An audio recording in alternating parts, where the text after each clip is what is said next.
महाराष्ट्रातल्या कृषी वीज पंपांची 48,000 कोटीची थकबाकी असल्याचा नवा शोध देवाभाऊंनी लावलेला आहे. हा एक मोठा घोटाळा आहे. याचं कारण गेली अनेक वर्ष महाराष्ट्राचं ऊर्जा खातं आणि त्या ऊर्जा खात्याच्या अंतर्गत येणारे महापारेषण असेल, महाजनको असेल, महानिर्मिती असेल, त्या सगळ्या कंपन्या त्यांच्या नेतृत्वाखाली काम करताना दिसत आहेत. आणि ही जी थकबाकी आहे, ही थकबाकी म्हणजे इतर क्षेत्रामध्ये जी काय विजेची चोरी होते त्या वीज चोरीचा हिशेब लागत नाही, शेतकऱ्याच्या नावावर टाका, अशा पद्धतीचा हा सगळा हिशोब आहे. कारण शेतकऱ्याला हॉर्स पॉवरवर म्हणजे अंदाजानं वीज दिली जाते. म्हणजे जे इतर वापरत नाहीत ती उरलेली सगळी वीज शेतकऱ्याच्या नावावर टाकायची, चोऱ्या सगळ्या शेतकऱ्यांच्या नावावर खपवायच्या आणि शेतकऱ्यांनी एवढी एवढी वीज वापरली असं रेकॉर्ड तयार करायचं, असं गेली अनेक वर्ष चालू आहे. देवाभाऊ जेव्हा महाराष्ट्राचे उपमुख्यमंत्री होते, ऊर्जा खातं त्याही वेळा त्यांच्याकडेच होतं. मी एकदा त्यांना भेटलेलो होतो आणि त्यांना विनंती केली की आमचे शेतकऱ्यांची काही थोडीफार त्यावेळी दुष्काळ सदृश परिस्थिती होती, थोड्याफार थकबाकी राहिल्या आहेत, विशेषतः मराठवाड्यातल्या आणि विदर्भातल्या.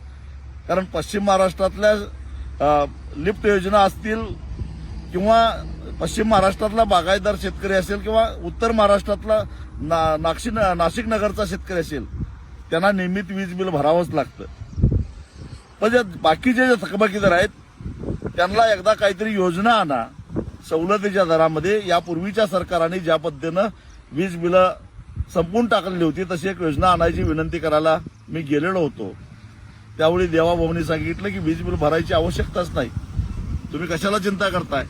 मी त्यांना सांगितलं की वीज बिल नाही भरलं तर महावितरण 18% व्याजानं त्याच्यावर व्याज आकारणी करते आणि परत चक्रवाढ व्याजानं ते सगळं वसूल करतात.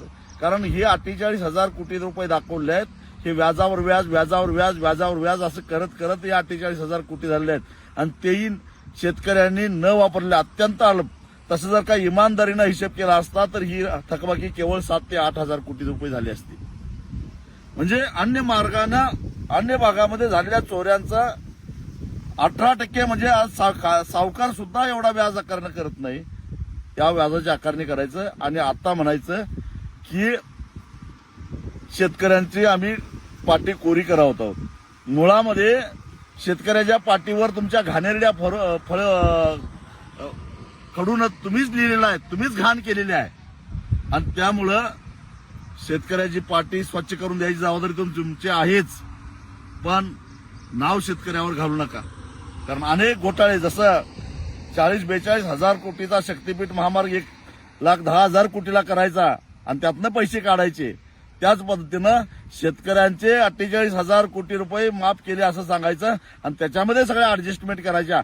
याची पहिल्यांदा चौकशी झाली पाहिजे अशी माझी मागणी आहे. 2 वर्ष झालं सरकारनं 7.5 HP पर्यंतची वीज मोफत केलेली आहे आणि ही जी थकबाकी देवाभाऊ म्हणतात ती त्याच्या आधीची व्याजावर व्याज, व्याजावर व्याज, व्याजावर वाढत चाललेली. ही पाटी कोरी करताय म्हणजे शेतकऱ्यावर काही उपकार करत नाही. या ऍडजस्टमेंटची खरं तर चौकशी व्हायला पाहिजे.